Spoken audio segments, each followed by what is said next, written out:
Some civil society organizations operating from the northeast region of the country have called for access to more funding to tackle the humanitarian crisis ravaging the region. The stakeholders make this known while presenting a 10-point development communique at an event to discuss and proffer solutions to improve the living standard of people in the northeast held in Abuja, the nation's capital. They also called on state governors in the region to create platforms for constant engagement with local communities as part of measures to mitigate the impact of insurgency in the affected state. We need to rescue the SDGs, the Sustainable Development Goals. And we cannot do that if there is not a whole of society approach. And of course that starts with government, but doesn't stop with government. We need the unions at the table. So I think it's really encouraging that they are here today and working so closely with you, and we need civil society. And of course the international community. So between those four actors and others, the media are represented. So we will not only have to work with everyone to address humanitarian issues, but we will have to have a multi-stakeholder approach if we want to rescue the development agenda. As a group and then the voice of the voiceless, we thought after a while we need to come together to reflect and also plan for the future, especially now that you have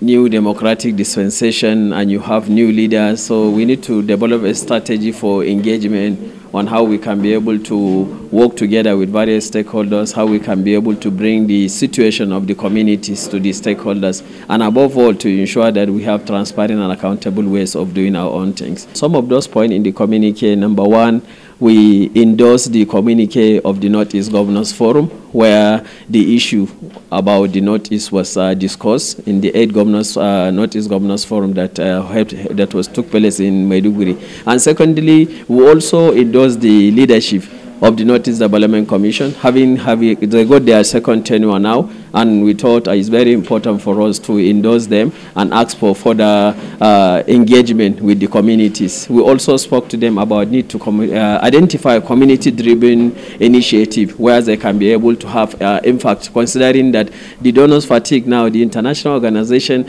they don't have money now to even give for this kind of a thing. The state governments in the Northeast, the federal government intends to partner with them also, to continue to partner with them even more, to make sure that insurgency and terrorism in the Northeast is a thing of the past.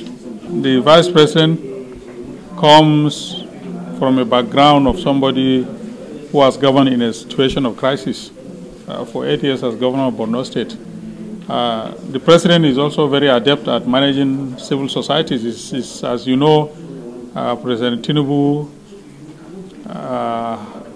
has been a key player in the civil society sector in this country. He has played a lot of role in civil societies, in democratic organizations, and so on. So obviously a combination of the two of them means the obvious.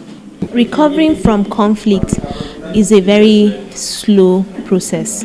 It's something that takes time, because you are talking about the lives of people that have been devastated completely, starting from scratch, also in uncertain terrain.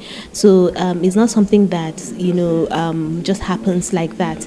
So it's something that takes time. It takes a lot of effort. There's a lot of effort that has been put there by civil society organizations, international organizations, UN agencies. Even the people themselves. They've been so resilient. They've been,